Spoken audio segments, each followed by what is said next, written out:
তোকে নিয়ে বাঁচবো আমি সোনারে সারা জীবন।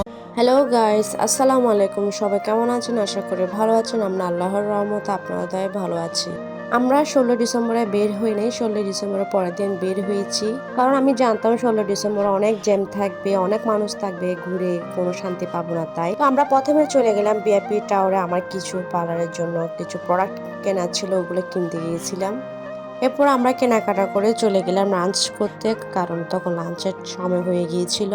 তো এই তো আমার কেনাকাটা শেষ, এখন আমরা চলে যাব লাঞ্চ করতে।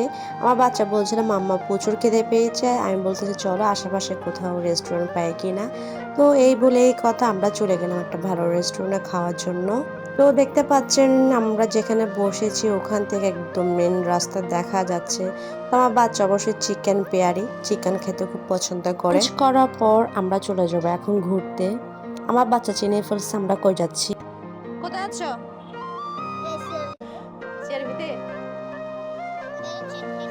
যেহেতু আমার বাচ্চা আমার সাথে সব জায়গায় যায়, আমি ওকে রেখে কোথাও একা যাই না, কারণ আমার ভালো লাগে না বাচ্চা ছাড়া ঘুরতে। তো আমার বাচ্চা কম বেশি সব জায়গায় চিনে। দেখতে পাচ্ছেন কত সুন্দর সুন্দর হরেক রকমের গোলাপ, অনেক রঙের আছে। আমার গোলাপ খুব পছন্দ, কিন্তু গোলাপ দেওয়ার মতো আমার কেউ নেই। তো গাইস এই তো সিআরবিতে চলে আসলাম। আমরা গতকাল যেটা মেলা দেখেছিলাম অনেক ভিড় ছিল, মানুষ দাঁড়ানোর জায়গা ছিল না। আজকে সেই সিআরবি অনেক ফাঁকা, মানে 17 ডিসেম্বরে পুরো ফাঁকা, 16 ডিসেম্বর কিন্তু এখানে অনেক মানুষ ছিল, ভিডিওতে আমরা দেখতে পেয়েছি। প্রথমত এই জন্য আমি ঘুরতে বের হইনি, কারণ অনেক মানুষ থাকবে, অনেক প্যারা খাবো। তাই এখন দেখুন খুব রিল্যাক্সে আমরা ঘুরতে পারতেছি মা ছেলে দুইজনেই। আমি খেয়াল করলাম লাঞ্চ করার সময় লিপস্টিক চলে গিয়েছিল, তাই একটু গ্লস দিলাম। এরপর আমার বাচ্চাকে বললাম মাম্মাকে কয়েকটা ভিডিও করে দাও।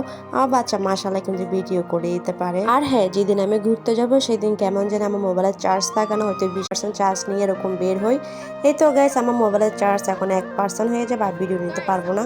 মোবাইলে 1% চার্জ এখন বন্ধ হয়ে যাবে। তো আজকে এই পর্যন্ত, সবাই ভালো থাকবেন। আসসালামু আলাইকুম, আল্লাহ হাফেজ।